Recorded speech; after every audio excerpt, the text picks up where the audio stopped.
Okay then, that's the one that we're going to be looking at in this video. Let's zoom in a bit more for that for you. There we go. Okay, so that is the make and model of the one we're going to be looking at. It's Hitachi, and it's a K62L, this one. Okay, so that's the one we're going to be looking at. Yeah. So it says 240 volts on it, 50 hertz, 29 watts, okay, or 12 volts DC, and that is, put 10 D cells in it, okay, so you have a look at that and then we'll get straight into it.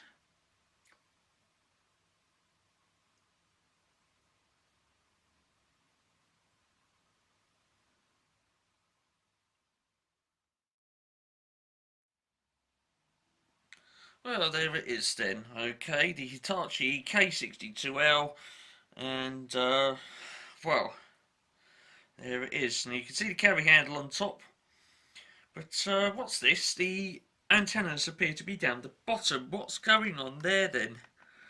Oh, let's zoom in a bit on it then. And for some unknown weird reason, all the wording and lettering is upside down. So what's going on there then?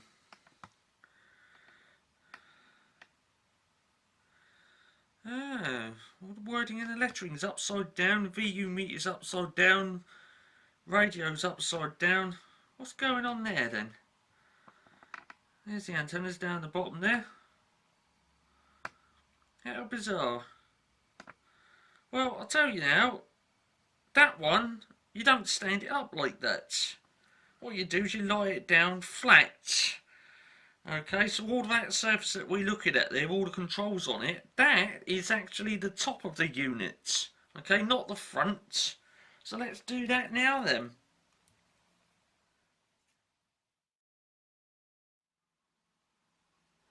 There we are then. There it is, it's now the correct way up.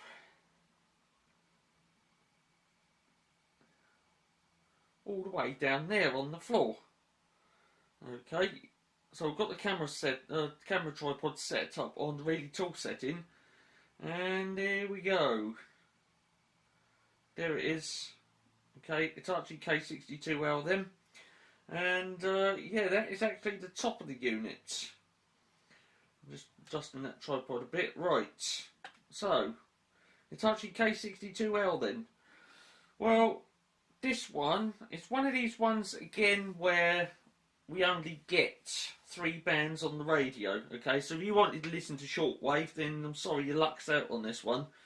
Okay, because we got FM, medium wave, which is the same as AM of course, and then long wave. Okay, no shortwave on this one.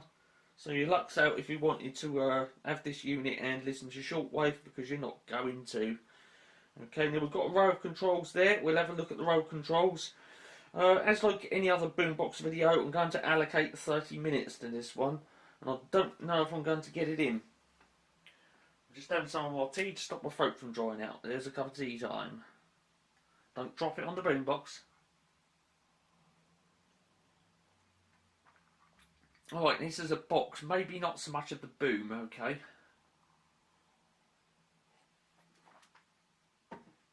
Right then, let's get into it. Now that I've had some cup of tea time. Right then, the remote control's just down there. Let's get on those. Okay, I'm pretty sure this camera can, because it's a pretty good camera. Look at that zoom, would you? Right, there they are then. They should be marked up. They are, but we're sort of getting in on it from a wrong angle. What I might need to do then is reduce the camera tripod, so bear with me just a moment for that.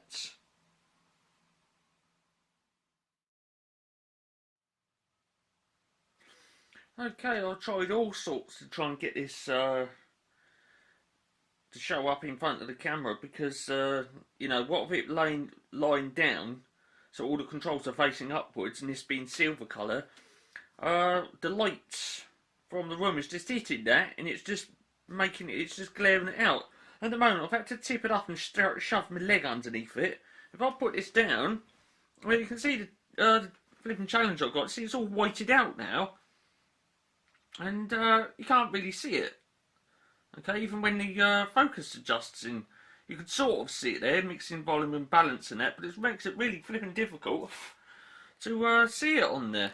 And yeah, so I had a bit of a challenge with that, and so what I've had to do is do away with the tripod altogether and tip that up like that and shove my leg underneath it so that we can see all the controls now. Okay, I'm just going to lock that focus in like that. There we go, it's not going to vary now. Okay, so I can get right up to it like this, and yeah, so it's not going to vary. So we've got mixing volume then. I've got a feeling you've got microphone inputs on this. We'll do all the jacks a bit later. So I've got a feeling that that's what that is. And it's just got these like little silver, little white marks on there all the way around. Okay. On those, they've actually got rubber. We've got little rubber grips on them. Okay. Balance, that's pretty much explains itself. Okay, you've actually got up the top here a centre one, and when you turn that to the centre one, you can feel it click into place. Okay, so even if it was in a dark room, you'd be able to find the centre of the, you know, where it is exactly between left and right. Bass control, that pretty much explains itself. Okay, you've got +5 and -5. With 0 in the middle. That one doesn't click at the 0 point like the balance one does. It's just smooth all the way round. And nice smooth control. You've got little markers on these, little orange markers as well. Okay, so you know where it is on there, obviously. Treble explains itself. Well, so does that one. Okay, it determines how hard the speakers woof. Okay. And then moving along, we've got our other controls. We've got band on there. Okay, we've got long wave, medium wave, which is the same as AM, and then FM up the top. And what's this one? If you haven't figured it out already, this thing has a television on it. Yes, we're not going to be turning it on or powering this up. The whole unit's analog, okay, and analog transmissions in the UK were switched off some years ago now. So even if I did turn it on, all we're going to get is a fuzzy snow screen on there. Okay, so there's no point in powering this unit up. Well, we've got TV and radio. Don't know why that's on that. It should be on sleep. Okay. So there you go. I think that's basically off. You've got your tape up here, and your TV and radio down there. Okay. Now the interesting thing with this unit, I'm pretty sure that when it's in the middle there, you can still play the tape, and then when the tape stops, the whole unit switches off and shuts down, sort of thing. Okay, so there you go. Because it would be a bit silly if you got this on batteries and you had to put it to tape, and when you know, the tape stops, the whole thing just stays powered up and it wears the batteries out eventually. Okay.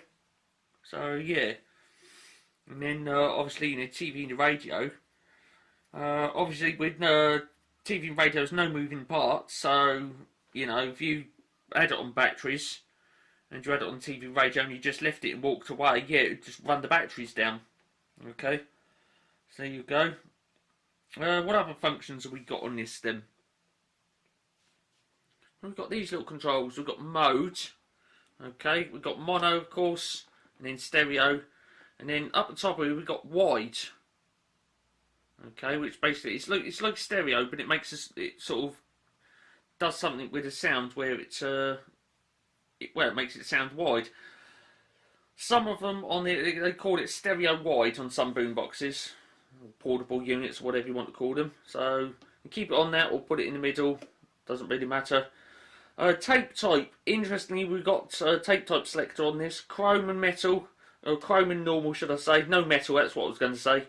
No metal cassette. And we just got normal on there. Okay, for that one. Light. Okay, now this is interesting. When you pull that down, all of this display on here all lights up. Okay, there's little things in it. And I do believe you get... that lights up inside there as well. Okay, So as you can see, we've got level up the top, tuning in the middle, and then battery. I'm not sure if when you pull that light button down, whether it's what's the thing I'm looking for? When you pull that light that button down, it tells you how much is left in the battery. Okay, because obviously speaking, that little level in there, it cannot do two things at the same time. So there we are. So obviously speaking, if it's like doing the level, that would be dancing up and down sort of thing, and it can't do that and tell you how much power's left in the battery at the same time. So I seem to think while the music's playing and that's going up and down sort of thing, that light button, if you pull that down, it would then go from the level mode over to battery mode, and it would just go up a bit and go to a certain position, tell you how much battery's left. Okay. Obviously speaking, when you're listening to FM stereo, you got the light there, it lights up. Okay. Mixing microphone right there then. Okay, that's what that's for then. Mixing microphone. Mixing volume. Okay, there's your microphone. I might have thought that that would have been round the side or something. Okay, because there is a variety of jacks on this thing. We'll be having a look at all of those, so I thought that was round the side. Okay, but this is actually on the top for this one. And that on there, I think, is 3.5mm little mono jack on there. Okay. So there it is then. Oh, we've got this big old control. That obviously tunes the radio. As you turn that, it tunes it with a piece of string basically. Okay, you turn that and there's a piece of string in there which goes all the way along, and you've got a marker in. If I turn that, you can see that going along. Okay, and that's the power of the bit of string that's in there. You turn that and it pulls that bit of string backwards and forwards, and then the bit of string disappears down the back there, interacts with something electronical and does the tuning. But this is not the only tuner that's on it. Okay, we'll be having a look at the other ones a little bit later. Tape counter. We only need tape counter. Okay, well, made in Japan. Yes, so let me set this down now. I've done all those controls on there, which are in silver. You see, you can't see them now. They've all been whited out by the light in the room. So, what we got then? Well, it's a standard tape deck with standard buttons, of course. No soft eject on this. You can see where it started to crack and split on there, and there's a very good reason for that. And it's when you push that tape eject button, it's more like a catapult, if anything. If I put my hand in the way, there you go. So it's just like that, and that's what happens. I will do it if it's flipping snaps the front off. Then it doesn't matter. It's one of those. It's not a soft eject. It just goes whack, and it is actually supposed to be less than that when you've got a cassette in there because the weight of the cassette, of course. But it still sort of launches it a bit. It doesn't actually force the cassette out. You know, it's not as if when it flies open it launches the cassette across the room. It's not that bad. But what my point being is when you push the button, it flicks up suddenly. And over the years, it's been doing it so hard, it's actually caused that to split there. Okay, so you've got stop and eject, record, play, rewind, fast forward, and pause. Okay, and you've got cue and review. Now, what that's for is while it's playing like that, if you hold down the fast forward, what happens is, I don't know if it's going to do it. For some unknown reason, it's not going to do it. Maybe it's because there's not a cassette in there. Okay, so, but while it's playing, what you can do is press that down, and it moves the tape head away from the tape ever so slightly and speeds it up. And the music comes out all sort of really fast and squawky. And when you get to the end of the track, obviously speaking, as it quietens down and you get the silent bit between tracks, you just let go of that, and then it carries on at the same speed. Okay, so it'd be like that, and then yeah, you see, there you go. You can press that down and let go of it. Okay, like so, and it'll be the same with review as well, like that. Press that down, and you can rewind it back to the beginning of the track. Pause explains itself, and just pause the tape. Okay, there we go. Yes. So this is the top. Then we've got the antennas here. We've got two antennas. Okay, you can set them up. They're quite tall as well. But this is the top. If I just bring it, there's a speaker there. We've got something there. Okay, remember it said TV on there? Well, we've got something there, look. And another speaker there. So there you go. I'm going to, because this camera's starting to make my arm ache now, because I've got hold of the camera. I'm going to put the camera back on the tripod and we'll have a look at the television set bit. Okay, just bear with me a moment.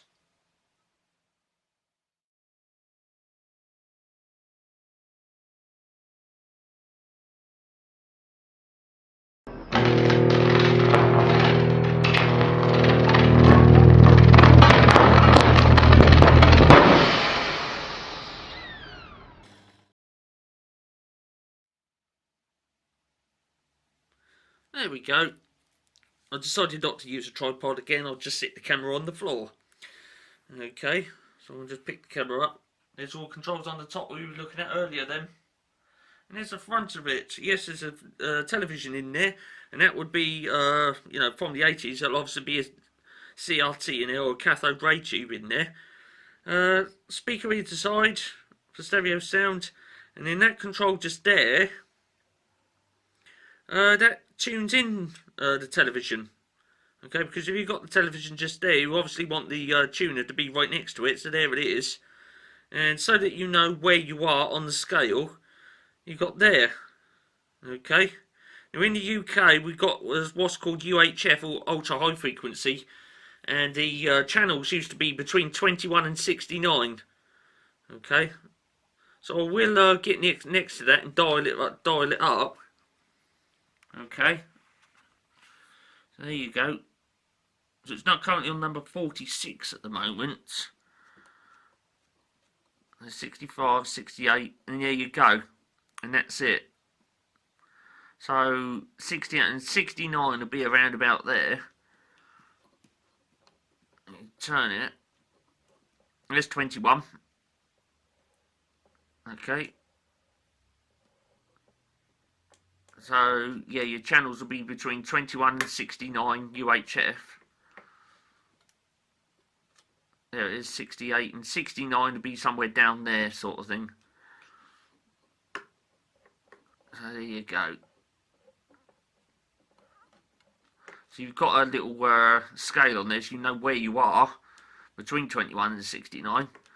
I don't know what's what, but I'm pretty sure there are a few people out there that could say, oh yeah, well, number 21 would be BBC Two and things like that. Okay, in the UK, funnily enough, there was only, on the analogue, there was only ever 5 channels that you could pick up. Okay, I mean, I know I'm going to start showing my age here, but I remember when, years ago, you only had 3 channels.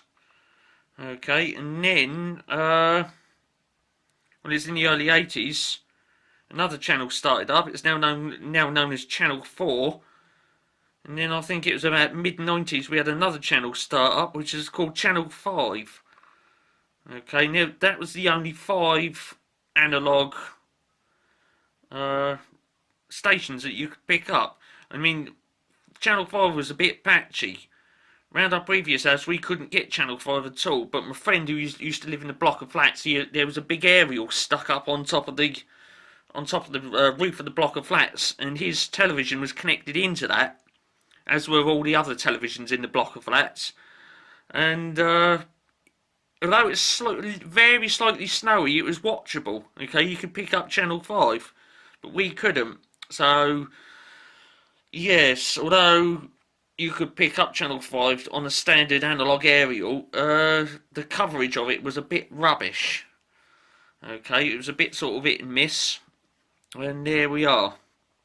Okay, so really speaking, when that used to work, yeah, 4 channels really, and well, I've never picked up Channel 5 on that thing, and there you go. The only time I could ever do it, and it would be to get a digital set-top box, but that's cheating, isn't it? Digital set-top box. convert it over to a UHF signal with a coaxial plug, and then stuff it in the back of that, and then tune it into whatever frequency is outputted by the set-top box. Now that handle on the front there, you're trying to watch television and that's in the way a bit. Well, watch what you can do with it. You can actually, a bit like an oscilloscope really, you can put the handle underneath it like that and raise the front of it up. Okay, so it's a bit sort of like oscilloscope style now. You can see a couple of controls around the side there. Now, as like any television, you can have vertical hold and horizontal hold, and I've got a feeling that's what those are for. We'll do those in a minute. Okay, I should get the camera back on the tripod and we do all the jacks and various different outputs on it and that, because we're 20 minutes into the allocated time now. So there we go. So there it is, a boombox with a television in it. Now this wasn't the only one. There was loads of them where you could have a television set in it. There were even a couple where basically it took on the traditional form of a boombox, where it was stood upright, and then you'd have the television on the front of it, just either next to or above a tape deck or something. Okay, I think JVC done one as well. Okay, it wouldn't even surprise me if Sony got in on it as well. You know, they're all at it at the time. And this is one of the ones knocked out by Hitachi. You had to, obviously speaking, when you're carrying it, you carried it upright, and then when you wanted to watch a telly, you set it down like that. So there you go. I don't know how many inches or whatever it is that little screen is. So there you go. Right, let's get the camera back on the tripod then, and what we'll do next is to look at all the various different input and output jacks on it and all that stuff. Okay, hold on there a moment.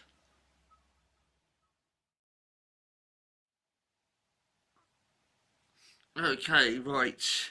I tried with the tripod, but I couldn't get the angle right. And also, what's the thing I'm looking for? Need a bit of lighting, so I'm going to have to get the windy torch out and fire it straight in there. We got some controls that need to be looked at, and yes, let's get into that then. I've got the windy torch handy, so that we can shine the light in there and use the focus on the camera. So what have we got then on this? Right, this one, these two,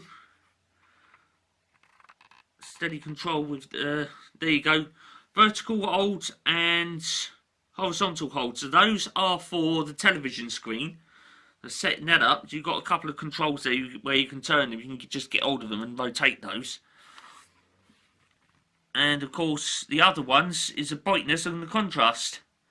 If you look down there, there's a couple of, these are blanks, you can't do anything with these, but there's a couple of other things there, another one up there, so maybe those were for some other model. Okay, it's pretty obvious they've this rounded part, they've made that like that because there's be one moulding for various different models. Okay, so round that side is all the controls for the television then. Brightness and contrast, and then vertical hold and horizontal hold. Just there we got the to power it up. You can put 12 volts in there DC, and that will be I believe a positive centre on this one. There you go, positive centre then for this one. And up there's your mains input there, AC, that will be 240 volts in there, no voltage selector on this. Okay, now just one word about the about that socket. Inside there is a switch. Okay, and what the idea of that switch is basically what happens is when you put the plug in, it presses that switch and converts the unit over to mains. But when you pull the plug out, the little switch in there pops out and converts it over to battery. Now sometimes what happens is that switch gets stuck. Okay, so even if you put batteries in, you turn it on, you think, well, it's not working. The batteries must be dead. Okay, even if you know that the batteries are new, you might think that unit's defective. Well, get a little screwdriver and just push it in there. You've got to get it in at a funny angle. Just press the switch a couple of times. You might find you'll be able to release it, and then the whole unit will work. Okay, so there's a little top tip there from the Worldwide Ghetto Massive. Moving up a bit, then we've got to switch and turn it on and off. That's for when it's on AC power. Okay, you just press it in and pop it out, sort of effort. Okay. Oh damn! Oh my goodness! I'll press the little rocket, zoom rocket in. There you go. You can see it there. I'll just press it on like that, and then press it back off, and it pops back out. Okay. Let's spin the unit round then and have a look, see if there's any other jacks that we can examine, inputs and outputs and all that business. Yes, there is. Lots of them as well. As you would expect on a 1980s piece of equipment, because, well, you know, they've done these things to try and make it as, well, I wouldn't say complex, but technical as possible. Bit of zoom then, and windy torch again. Although I haven't said that we might not need the windy torch for these, because it's been all done in white colour. So from left to right then, well, we got that. Okay. And I believe that's for the internal mic and internal microphones. Yeah, you actually look. You got internal microphones on it. That's that there. Okay, there's a microphone in there. There's another one over there. Okay. So it does actually have stereo microphones on it. Okay. I just thought they were on there for decoration, but no, it does actually say microphone on there. Okay. I forgot about those. So there you go. What threw me off is that you've got a microphone jack over here, if you remember.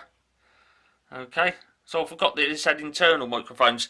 On some units, you either get internal microphones or the jack, so you can plug one in.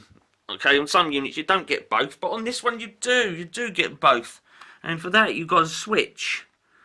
Okay, wait for that focus to adjust in. I don't know why that picture goes like that sometimes. It's a bit sort of delayed action sort of thing. I'll do that. See, it's a bit odd that. I don't know why it does that. There we are. Let's it might be because I'm using loads of yeah, it's a bit better. Sometimes it does that when I'm using too much zoom. It's doing it again now. But anyway. Yeah, it does it when I'm using too much zoom. Right, I've got that camera right on that then. I'm going to just about get my finger in there. So, that'll be for the internal microphones then. And you push it that way, and that'll be for these here. Okay, and you on this... You can actually put left and right microphones in, whereas the one on the top, it's just a single mono one. And those jacks on there will be 3.5mm monos. Okay. Moving along a bit then, we got that. That's an input and an output. Okay. Now one thing I didn't notice on this, okay, and it does tick me off when manufacturers did this, is if you put audio signal in there, to get it to come out on the speakers, what you got to do is basically put a cassette in and press record. Okay, it's what I refer to as a press record for auxiliary. Okay, and that does tick me off. Some boom boxes you do actually have a dedicated, on the function selector you do have dedicated line input. Okay, so you'll have, like, say for example, tape and radio and then line in. And for this unit, you should have TV, radio, tape and line in, but they haven't done with the line in. Okay, so what you've got to do if you want to put a signal in there, use the amplifier and have it come out on the speakers, is basically you've got to put a tape in the recorder and press record. And then the sound going in there comes out on the speakers through the amplifier, but it also records it on the tape at the same time, even if you didn't want it.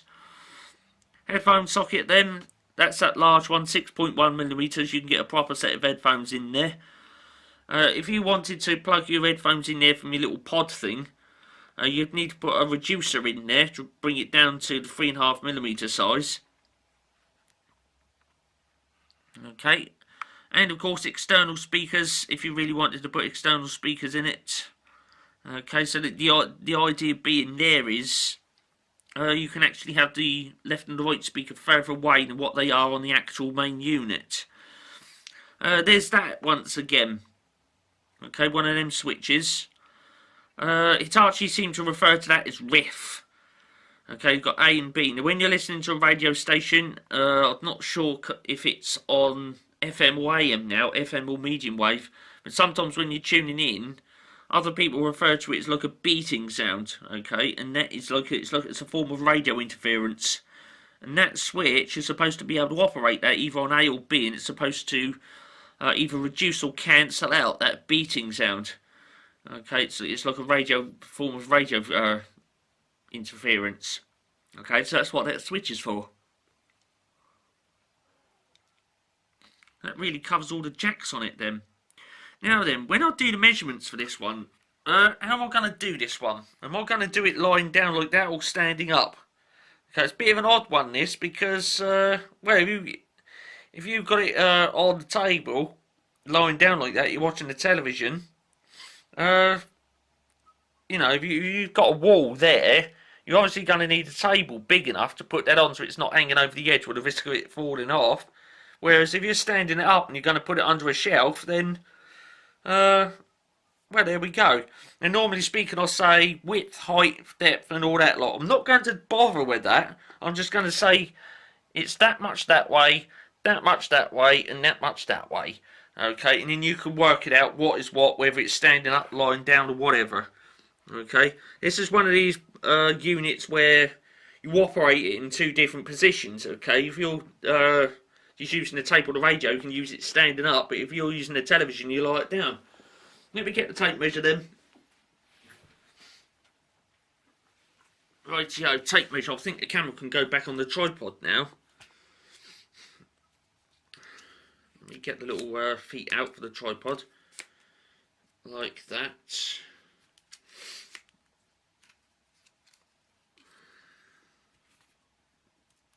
Rightio, camera on the tripod then.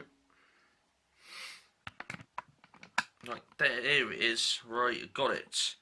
So, what I'm going to do for this one, I'm going to measure it from that handle all the way back. Okay, and there we go. And then that can be one dimension. Okay, like I say, I'm not going to say height, width and depth. I'm just going to measure that way from here all the way over there. And what it is from the floor up to there. Okay, because it's one of these ones where you can put it in different positions, and we're overrunning now for allocated 30 minutes. Oh dear. Right, let's get straight into this then. So first of all, this way then.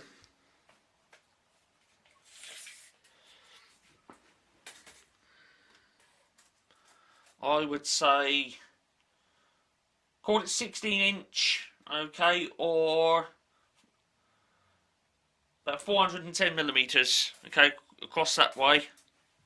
And then what I'm going to do as well, because we've got these jacks down here, I'm going to allow a bit of space this end and at the other end in case you needed to get around there and adjust the brightness and the contrast. So I'm going to give about that much space, okay, so you can get the plugs in and out and all that and get your hand around the side. So let's say about 3-inch at either end. I'm going to add 3-inch on. So 3-inch that way. 1, 2, 3. It was 25 inches then. Okay, across that way. And 25 inches would be equivalent to 635 millimeters. Okay, and from the floor to the top this way it would be, if I had to take the absolute height, yeah, it's bang on 6-inch or 150 millimeters.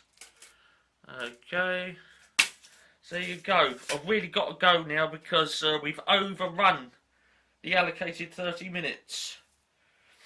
Oh look, I missed something out. Well, on the back here we got, just down there, there you go, you can actually plug an external, almost forgot that. external aerial in, and that is UHF is on that as well. So there's your external aerial then, and that would be referred to as so many ohms type aerial. I think it's like what they call 75 ohms or something like that. Somewhere around about there. Let me get more. Yeah, I was right. External antenna, 75 ohms, but again, that would be analog. So the only time that would come in use these days in it is if you put you got a set-top box which converted over to a UHF signal and you can plug it in there. Okay, what's this switch?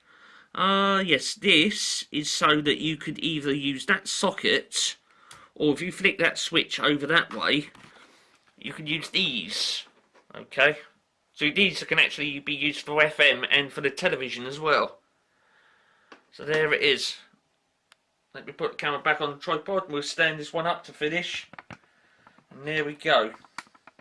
So yes, this has actually overrun on the allocated 30 minutes. Let me stand it up then. And there it is. So what we've been looking at in this one then is the Hitachi K-6 D2l combined television and tape radio boombox device. Like I say, not much boom. It's a box, but not much boom in this one. Okay, it sounds not too bad actually, but you know, if you're expecting some big bassy boom, boom, boom, and that's not the one for it. Okay, there are other boxes out there that will do that, but that's not it. Oh, I've got to go then. This has been another Wayne's Electrical production, of course, and I hope you enjoyed this one. If you do, a thumbs up would be most wonderful so that I know that you enjoyed it. And if you're not yet a subscriber, I'd recommend you do so, because then it would save you missing out on future vids. Okay, whether it be boombox videos, electrical, electricity meters, time switches, rate changes, plugs, Toby feline, fun stuff, sparks and pops and all that stuff, and the more intellectual electrical stuff as well.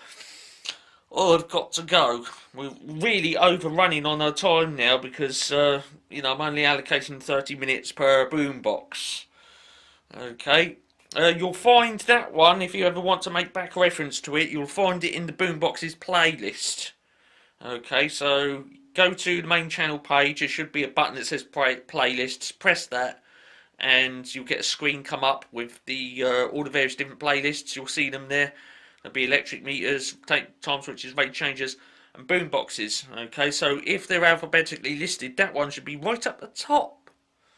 Okay, B for boom boxes. Okay, so that's it. I think I've covered it all. I'm done. I'm out of here. Cheers for watching the Itachi K-62 D2l.